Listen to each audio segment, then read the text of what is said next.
Hey everybody, it's time for another edition of Inside Lion Athletics. Charlie Chitwood here, your host. We've got Athletic Director Jim Curry. It's his house. We can call him in the house if we want. He's been busy, he's dressed up, and more on that in a bit. But Jim, summer is pretty much all gone behind us now, hasn't it? Yeah, summer went fast this year for sure. We were busy. A lot of changes. A lot of trying to get better. A lot of just fluidity in the overall ecosystem. So yeah, I mean, but that's honestly that's where we've gotten to in this industry is that, summer really is not.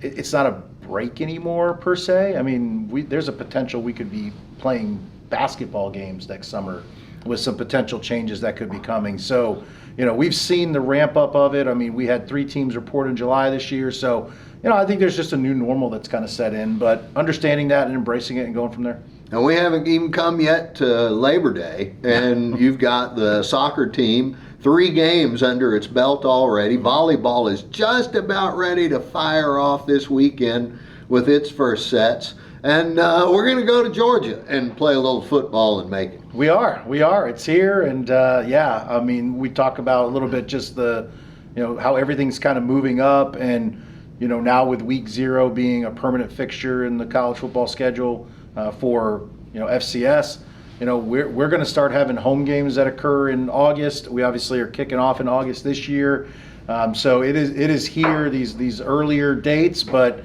Kind of excited to get it going again for sure. It will be. And plus you get a little added extra of, national TV to open the season. 3rd year in a row, except this time you don't have to be on a conference network. You can just be on ESPN and every bar in America. I've had so much fun telling friends that. Yeah, it's cool.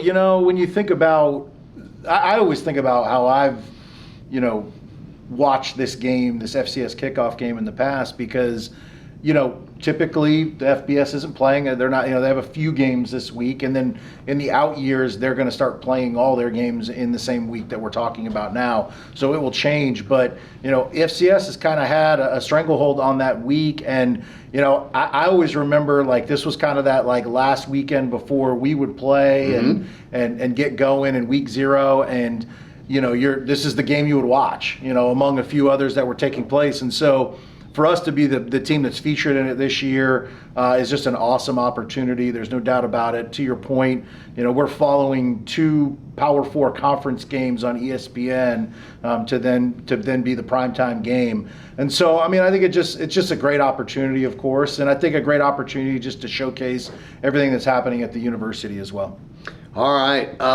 Besides just getting ready for football, talk about some of the stuff that's kind of off the field or off the court that is going to be different. 5 in 5 years for a player, 5 years of eligibility. Yeah, we haven't talked about that yet. You're right. That's right. But yeah, it's here. Changes. But it's here, and not only kind of planning for that, but also just navigating just the fluid environment we've been in with the eligibility space over the last few weeks, some of these TROs and judicial decisions or court rulings. We were planning for and practicing players in some sports.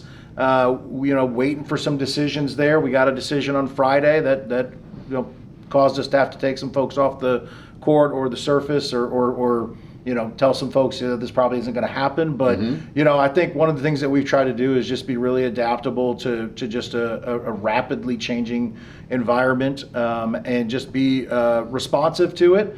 But at the same time, too, just kind of just understand that that's just kind of the nature of it right now.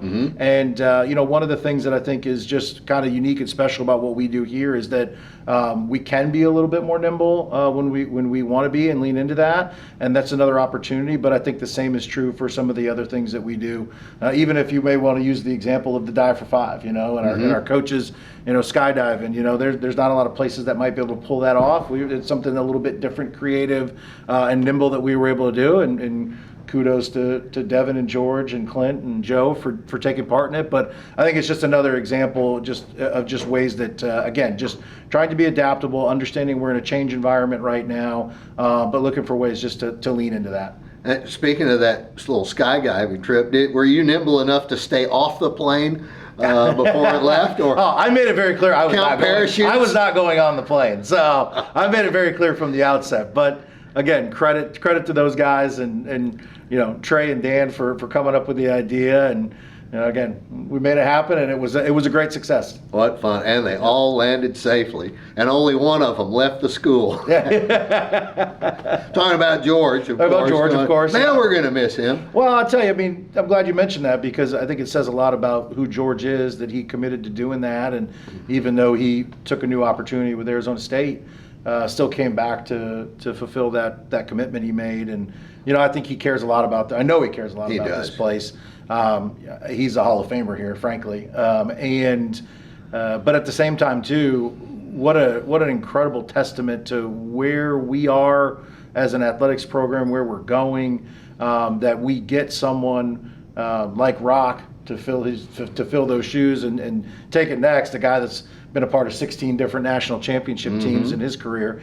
And then, we've got his kind of replacement identified now, and I think it will be as equally impressive in terms of what we're bringing in onto the staff. And so, we had kind of an all-staff meeting last week, and I told the group, I said, we've lost some really good pieces along the way, right? That happens, the Georges, right? And folks like that. But when we look around and we just look at, just some of the hires that we've been able to make on the coaching and the staff side, what we've been able to do from a recruiting perspective, I just firmly believe that the collective talent of people that we have across all different, stakeholder groups, our student athletes, our coaches, our staff, just the university community, like just the collective talent we have right now is the best that I've seen since I've been here. So I'm really excited about the upcoming year, knowing that I think the people are there. And, again, we're looking for different things along the way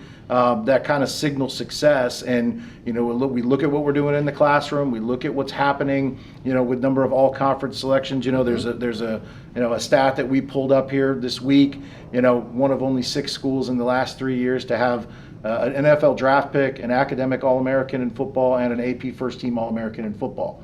The other schools in that list are Montana State, North Dakota State, South Dakota State, Holy Cross. Teams that have been in the playoff, deep in playoff runs, won national championships. And so, when you start to try to find, where are those kind of proof of concept, or where are you kind of signaling success, like we're seeing it all around us, and now it's just bringing it all together to kind of break through that next level that we're trying to get to, which I think we're at least positioned to do that in a number of sports now, and continuing to elevate what we're doing across the board in all sports.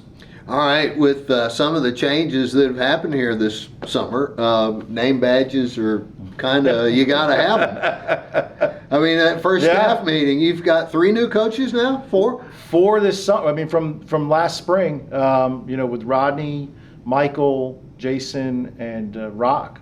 And, it was funny because the president came and kind of just, we met with us, as part of that all-staff meeting, and he looked at me, he goes, I think I recognize like 1 in 4 faces here.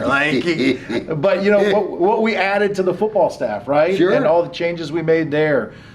Just some of the natural attrition we kind of go through year to year, right? But, and then obviously those 4 staffs. There's a lot of new faces, but like I said, the pools, the hiring pools that we've gone through, the candidate pools that we've gone through, not just on the coaching side, but even on the staff side this summer, I think are really like a true signal and indication in another way that like people are seeing what's happening here.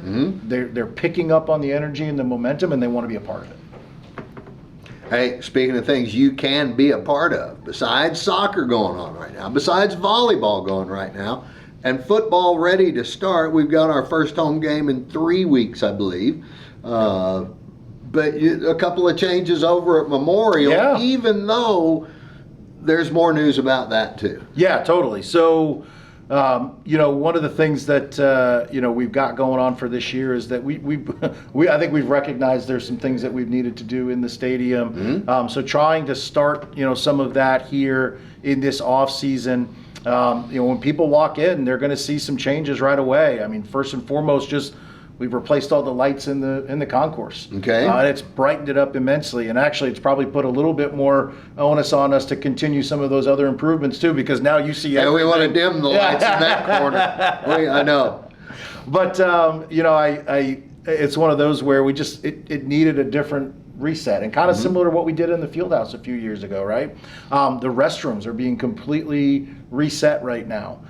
So a little bit more ADA accessible, obviously refreshed, clean, newly outfitted with different fixtures and what have you. So in addition to that, we've kind of reset the higher parts of the concourse, and then with new paint, power washing, and then installed some netting to prevent birds from nesting up there. That would become a real problem for us. That would be grateful. And obviously the byproduct of birds nesting above you, things fall, right? There's gravity, and certainly things you don't want falling. And so this just allows us to, one, maintain the space better, and give it a more just kind of cleaner look and feel. We still have some things we need to do in the concourse going into the season, but these were some priority items going into the year that I think are noticeable changes that will create at least just a better fan experience in the concourse. We know we have some things we need to do in the bowl.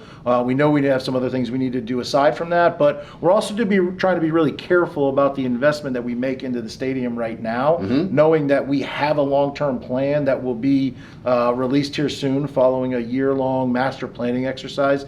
That includes a new stadium. And so part of this is just how do we end up phasing this in the right way, and make really strategic investment that is a little more timeless, and isn't throwing good money at a bad outcome, or at least it's got some enduring benefit to us. The other thing too is we start next week. They'll be here next week to start to map the field house, but we've talked about this idea where the field house turns into an indoor training facility with indoor turf, and become the home of football, as well as our other sports.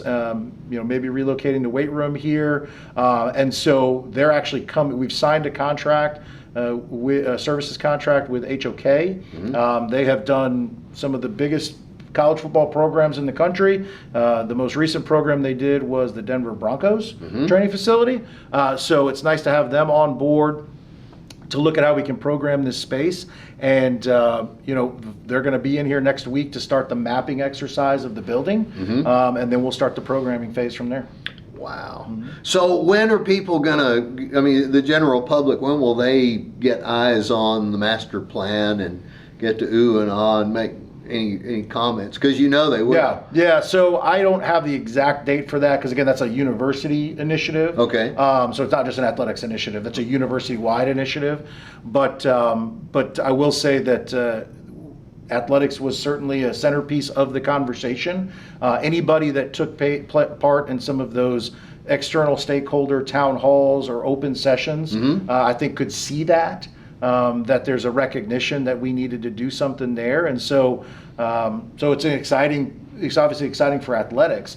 So I don't want to speak out of turn, obviously, with the university's timeline on that, and any other thing they need to finish up. But again, we spent the entire year last year as a university community working on that, and I think it's something that everybody can be really excited and really proud of once that comes out for public view. Okay. Yeah. Hey, we got a lot going on locally, but you've got a little bit more on your plate. They let you slide a few years because you were busy with reclass and all that. And now you're on the FCS playoff committee? So yeah, the football championship committee. So this is the committee that is charged with selecting and seeding the tournament field every year. So I get to represent the Southland Conference, and really excited about that. It's if I needed another excuse to watch more football now, I guess I have one. So I'm excited about that for sure. We had our first, we had a couple calls so far.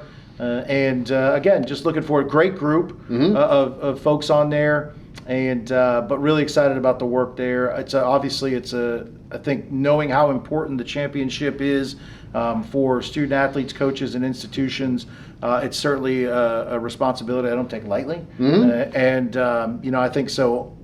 How we kind of approach that, I think I'll put everything I can into that, while also making sure we take care of everything we need to here. Well, as much as there is beefing and grinding at the FBS level about the championship field and the seeding and all that, do you hear that much at the FCS level?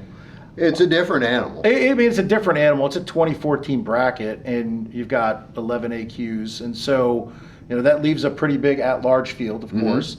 There's always going to be, somebody that feels like they probably should have been in any tournament selection process, right? Regardless of the sport or the division. So again, I think that's where, I think the responsibility is an important one.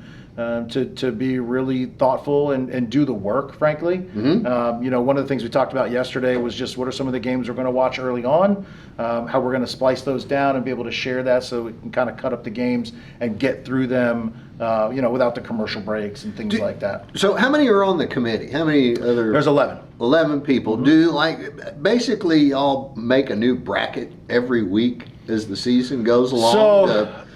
Just to have something to work with? Yeah, I mean, I'm still a little bit new, so process-wise, it's still a little bit fresh for me. But there are some. I got the calendar. I mean, it's 46 different dates I had to put on the calendar between committee calls, regional advisory committee calls. Talking through like an early top 25, an early top 10, and then when you get to the kind of towards late in the year. Just the games themselves, and then at the championship itself, the selection weekend itself.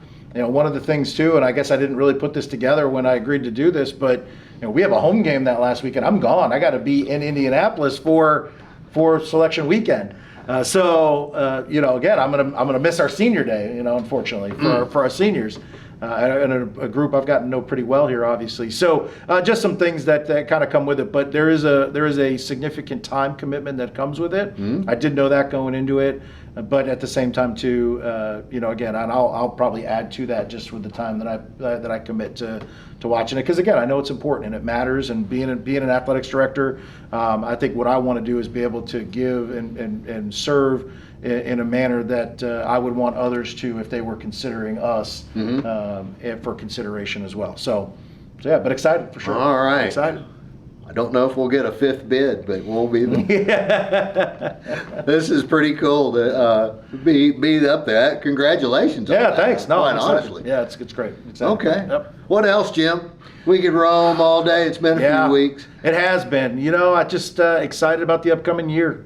It's been I think we put a bow on the last year. It was I think another good step forward for us. There's some things ahead that we think we're ready for now.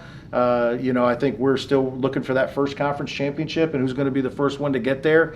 We're close in a lot of sports. I'm really excited about what we're doing, but again, at the same time too, seeing just the energy, just the drive. I think what we've been able to do, like I said, in terms of just our collection of staff and coaches and student athletes. You can see the trajectory and you can see where it's going. And so what I'm just so excited about is to see it kind of come together on the playing surface now. If anybody's been around a few of our teams, there's noticeable differences just in terms of just the physical makeup. I was kind of joking with, not joking actually, with some of the staff when I went out to a couple of the football scrimmages in the preseason. There's a couple guys that used to stand out physically because they were just so much bigger than everybody else. And the first couple scrimmages I went out there and I'm like, I wonder where that guy's at. And he's out there. There's just more guys that look like him now. So that's a good thing, right? And so exactly. Obviously there's just been a lot of just strategic investment in areas. And again, just I think a lot of work that's being done. So I'm excited to get the year started, although we're already underway, right? Yeah. And I think soccer's off to a great start. Maybe another proof of concept there that hey, we got them in early. They were a July 15th start. I think anybody that's seen them play over the last few years, the talent level is just as good, if not better than it's been collectively. There's a lot of really young, talented faces, coupled with some really good returners. They're as fit as they've probably been at this time, and I think we got to see that on display the last couple weeks when you kind of go toe to toe with Oklahoma, and then you play a really good Louisiana squad that will be in contention for the Sun Belt Conference Championship this year, and see what they were able to do. And then now, we'll find out a lot against Texas State, who will be ranked this week. But again, we've really challenged ourselves in the non-con. I think that will prep us well for the conference slate. But I think we can kind of see what's possible there. We've got to stay healthy, obviously. But again, I'm excited about what Joe's got going on the volleyball side. We've obviously, I think everybody's starting to hear about the what we've been able to do on the men's and women's basketball side of things. You're already starting to see some things happen in the golf and the softball space. I know there's spring sports, but it's already there. Track. One thing we haven't talked about with track is we've started classes and we had a coaching transition, a very talented squad. We didn't lose a single student athlete to the transfer portal. That says a lot about Rock. It says a lot about this place. I think it says a lot about where we're going as a university and athletics department to have that. So those are the things that get me really excited as we kind of head into this year. And now we'll just roll the balls out there and see where it goes.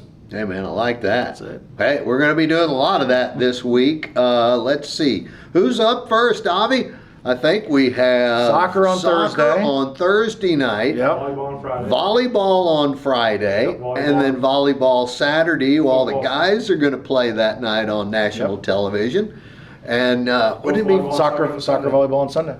Yeah. So, volleyball at home. So Thursday through, you can't hardly miss a sport. While if you're in commerce, it's going to be a great weekend, and it really gets things kicked off. And maybe it won't be 107. Maybe.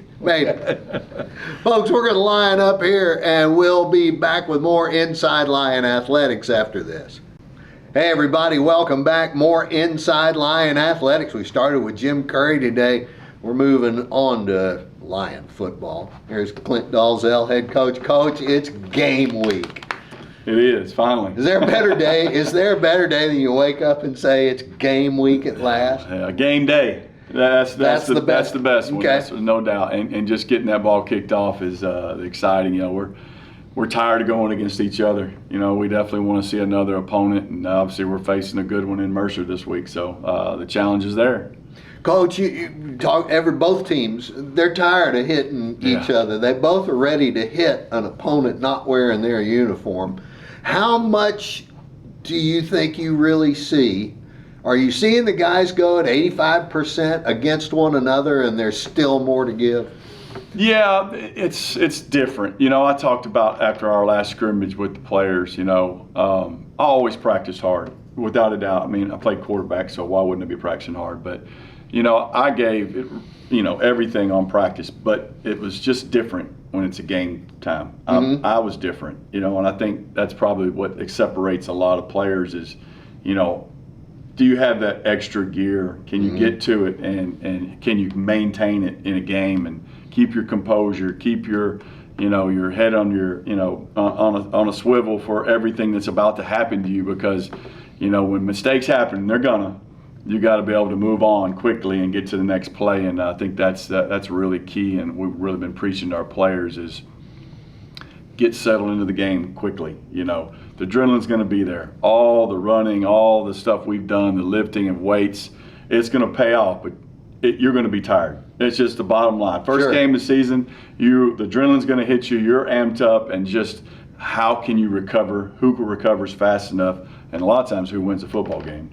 Looking at your team for this year compared to others, and of course most recently last year's squad, Coach, when you go into a meeting room, which one has taken the biggest step up overall?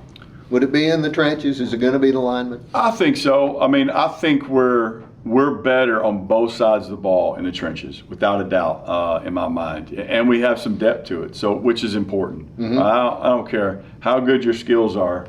If you don't have the protection up front and you can't get to the other guy's quarterback, then it's going to be a long day for you. And I think we obviously are excited about what we have up front. Coach Conley's done a phenomenal job, with our offensive line, and Coach Samuel has done a great job with the defensive line and causing problems and different looks by our defense coordinator, Jesse Thompson, and us on the offensive side is just, for me, we've got a lot of guys returning, but we've got a lot of new faces too, and they have jumped right in and done a good job and learned the offense, and man, we were operating at a high level right now. Everybody wants to know about Skillies. We've got E.J. Oakman back, one of the real leaders on the team. But he's going to come off the field every now and then. Who's going to tote the rock when he's not out there? Yeah, Elijah Harrison's definitely won that job, and he's a home run hitter for sure. He can, when he touches it, there's a good chance he could go all the way if we just have a little bit of crease for him. Mm-hmm. The defense fits wrong. We've seen him go 75, 50, 60 a few times, this spring and then up into the fall ball. So, and heck, Major McBride has earned some reps. Jordan Hamilton's earned some reps. We are very well equipped at the running back position to have a good season. Wide receivers, you've got Erod, and there's going to be a little more of the RPO when he's healthy. He's like the perfect RPO quarterback, isn't he? He is, Throws well on a run. With his height, you like to move him around, use him for his abilities. He can sling it though. I mean, for a guy that's called a running quarterback, mm-hmm. He throws the ball well. It's just a matter of getting him into good passing lanes to be able to see what's going on. And RPOs, as you mentioned, is a good way to get him into those positions to be able to see downfield and make some good decisions for us, running and passing. Having the tight ends that you want, and I'm talking about the player, not just the sure. size. Having those really helps that RPO a lot. It does, and Sean Salas, who missed all of last year due to an ACL injury, is back for us, and he's still, not totally into, full tilt, but he's close, and mm-hmm. We're excited to see him. We've been really careful with him in the spring because he's definitely a dual threat tight end. He's a great run blocker, but man, he's really tough on the secondary when he gets in loose. Out there and gets his body going. He's good. And Reed, another one of our tight ends, young, basically a freshman, mm-hmm. he has done a great job for us. He's got more of our blocking tight end and our 12 package. You'll see those two out there a lot together. Over on the defensive side, I could be mistaken, Coach, but isn't that where most of the newcomers have come from? And, you kind of get to start over from scratch over there with Coach Jesse. It is. Newcomers starting with Coach Jackson. Mm-hmm. Coach Jackson and Coach Samuel, both new coaches. And obviously Charlie Camp is our linebackers coach. Mm-hmm. All three new coaches did a great job.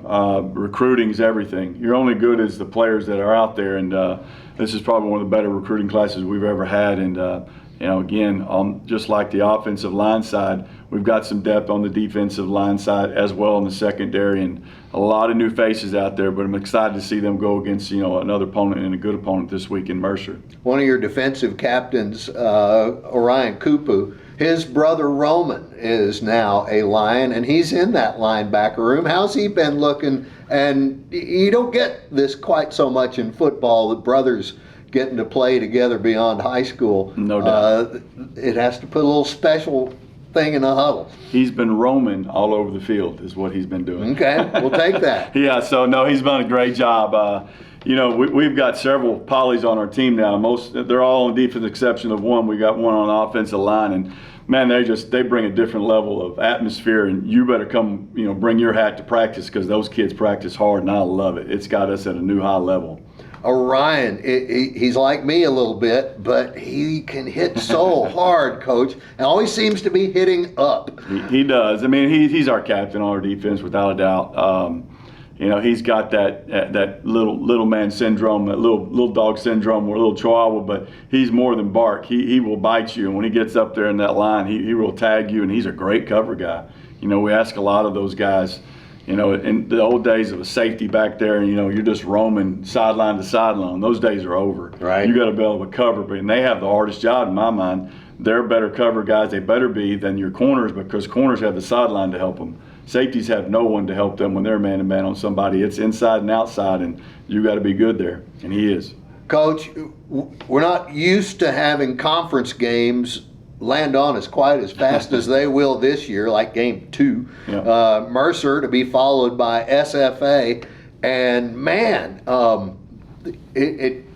how easy or how difficult is it not to kind of skip ahead of the Mercer game just a little bit, thinking of what you got to do for your conference opener? I haven't thought about them because I can't. I mean, Mercer's so good. You know, they're already, they're a ranked opponent. They've got a program that's been there, done that. They've got a coach that's coming back there who's been a defense coordinator. Now he's the head coach there. Came from West Georgia, just took them to immediately to an 8-3 team win, and they've only been at FCS just for a couple years, maybe 2. Yep. And they would have been a playoff team last year if they would have been eligible to make it. So he knows what he's doing. We know we have our hands full. With now 10 teams, 10 football teams in the Southland Conference, you play 9 times. So you got 9 of those 12 games are going to be against Southland opponents, and ours is week 2. So against a good football team, obviously are the defending champs in our conference, and Stephen F. Austin. Over the last several years, it's some of those FBS games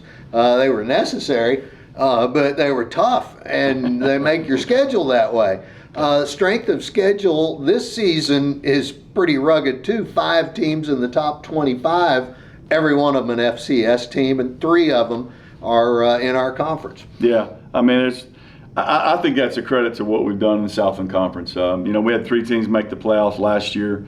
I just don't ever see it ever happening again where somebody, or if it's happened, winning out. If you go undefeated in our conference, man, you had a heck of a football team, because there's a lot of good programs here, and it'll be tough just to losing 1 or 2. I think that's going to happen no matter who we are in this conference, and there's just so many good programs, and I'm excited to get after it. And you want to start fast, and we've got 2 really good opponents that are ranked right off the bat, so we'll see what we got. How big a deal is it for the guys that they're opening up on the Big Stick nationwide?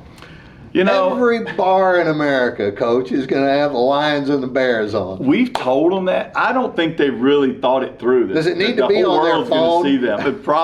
It probably will be. But, these kids are just hungry to play. Like we talked about, they're hungry to hit somebody else. They're hungry to go compete against somebody else. And, this so happens we're getting to be on ESPN. The whole world's going to get a chance to watch us. And I think we'll have a really good showing. All right, man, can't wait. This is Tuesday, and we'll be playing Saturday, and we can't wait for it to get here. We're going to Lions up, folks, and come back with Joe Morales in a minute. Keep it on Inside Lion Athletics. Hey, everybody, welcome back. It's a quick one, but a busy one here on Inside Lion Athletics. Had Jim Curry in, we had Clint Dolezel, and now Joe Morales and the Lion volleyball team getting ready to open up real games. Yeah. No more scrimmages, no more friendlies. It's spike with all the power you got. This is it. We're starting. Absolutely. Friday night. Friday evening. At 5 o'clock. We're playing Texas Southern University. Will be our opener. Then we move on to Saturday at 4 o'clock. We'll play Southern Illinois University. And then we'll finish off the weekend on Sunday at 2 o'clock against University of Louisiana Monroe. Man, it's going to be busy. It is. Busy day. Some of us are going to miss those games, I'm afraid, but y'all are going to carry on without us. Yeah. How has your squad looked in your exhibition matches or things? Kind of a couple of players out, but how's the rest of everybody I think doing? we did really well. Of course, like the first 3 sets we played very competitive, and we tried a new lineup in there as well. So that was a good factor for us. And our numbers were good. Like our hitting efficiency at one point was like 300, above 300. So was really pleased by that. Our 4th and 5th set, I kind of ventured off and had a little more of the younger kids going in there. And of course, you take a hit with a little bit of the younger kids and whatnot. And so we kind of lost those 2, but I was content with what I saw in the first 3 sets, and kind of gave me a little bit more of direction of which way we're going to go this weekend. So. Tell us a little bit about the ways you have not redesigned your attack, but your rotations, your player Yeah. personnel We- to meet what you got left. Yeah, we had to move over some pieces that have not done those positions in a while, and so I thought it was a good telltale for us because we came out in the positive. We're having different people hit a little bit that have normally haven't hit. I thought Haley was really good in the first 3 sets and helping us to those victories. And I thought our freshman middle and our right side had really good numbers. Sabine, our 6'6" kid, came in, did an amazing job with the block. At one point she was hitting 800, which was really incredible. And then Sadion Scott, our other middle, who we actually moved into that piece because she was originally a right side for us, but she's had middle experience. So we kind of plugged her in there, and she's been a really good anchor for us there, who can facilitate that position. So it looks like she's going to be stuck in that role, and her numbers are good too. I think she was hitting 200, 300, which was really good. And she's a leaper, and so but she's going to be asked to do a little bit more. She's going to be asked to move around the net a little bit, so she'll hit multiple positions as well. But she's a scorer, and so. And she's a gamer too, so we're excited about that. What are Lion fans coming to the games going to notice right away about this squad? Big on the net.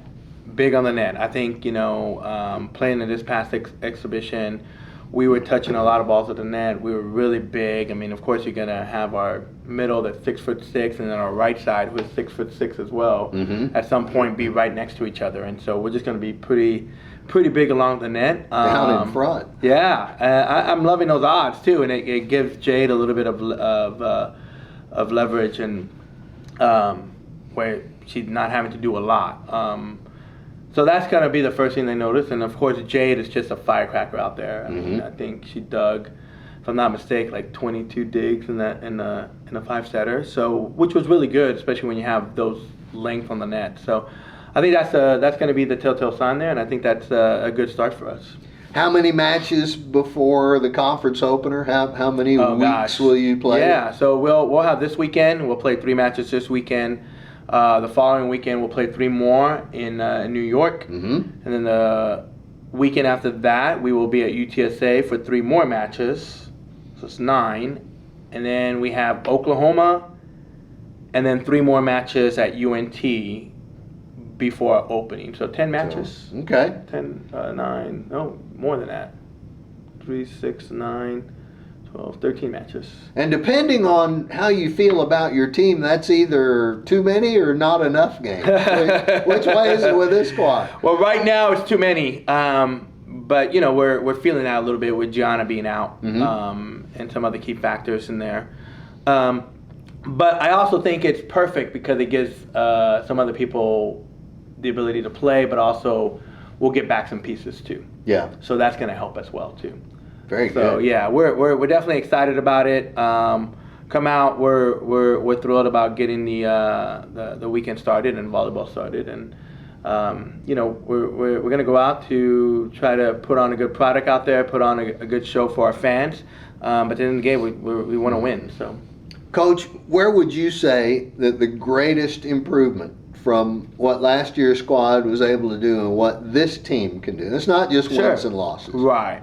I think this year we have more versatility on our roster that can play multiple positions, but we also have a little bit more scoring opportunities in different positions as well. And I think last year we were limited to maybe 2.5 positions of just scoring, where here we're going to be able to spread it out a little bit more. So I think right now scoring and personnels with versatility is the biggest difference, which we kind of knew that going into it, which is why we recruited the way we did. And so having that versatility, especially now early on with some injuries and whatnot and body aches and whatnot, it gives us a little bit more flexibility to last a little longer. All right, for all the things that are going well in preparation for this, what are the things that still need to get better at? What is still like the biggest focus in practice? I think right now the biggest focus is we never harp enough on passing. Okay. I mean, we're always gonna harp on that. Even when we're doing good, I think we could always do better in passing. I think the back row, and I think we have some really good pieces. I think our back row, led by Jade, all the way into Wendy, Samaj, and Jordan are doing a good job. But that's gonna be a key piece. In that, and I think we're big on the net, but we can still get better in blocking. I think we can be a little bit quicker and hands a little bit more in front. Those two things I always harp on, and I think those two things are in our conference a big factor because I think we can score, and I think we have the ability to score and have the personnel to score. But I think those two things we're always harping on, just being able to get more on the net from the block side, and then pass to keep our setters not running around crazy a little bit. Because we have the arms to score, we want to try to be as much in system as possible, or give opportunities for our scorers to swing on the ball. Okay. So I think those two things are generationally in our program things that we talk about a lot. You mentioned, the blockers, and how much is it strength? It's not just being tall. You got to be able to be that immovable force. Right. I think a block has to be, you got to be fast. The swing happens so fast, and we tell our kids not to time this ball because it's just so fast, and you're gonna play someone on the other side that can swing just as fast. So. We gotta be fast up, but B, we also gotta be. It's a technical side to it too. Lining up and what your hands doing. Everyone thinks that you should be blocking the ball with two hands, and ironically, you should only block a ball with one hand. We want to cover up enough court where we're what we call this big hand, where we don't want to be too small. We can gather a little bit more, and so those are things that we practice on a lot. And I think blocking is speed and technical as much as possible. And kids don't get in enough at the lower levels, at the high school, the clubs. And then they come in here and it's a big factor for them. And so learning how to change, learning how to adapt, even at the JUCO, I don't think they get enough of blocking. And here we do a lot of it. So I think, it's early on. You're going to see, yes, we're going to be big, we're going to touch a lot of balls, but as the season goes on, we're going to get better at these skills in time for conference and peak where we need to peak. And I think that's something that we're looking towards, and people are getting better each and every day. And so, blocking is not to block a ball. We always phrase it to take an area away. That's what we want to do, take an area away. And I think, we're big already, so we can take up more area. It's going to make Jade and the defensive job a lot easier. And then the icing on the cake, we'll block some balls. There we go. So. All right, well, they're going to start blocking them on Friday, 5 o'clock, Texas Southern, in the field house. Absolutely. On Saturday, 4 o'clock. That means you can come see the Lion women play volleyball before the football game begins.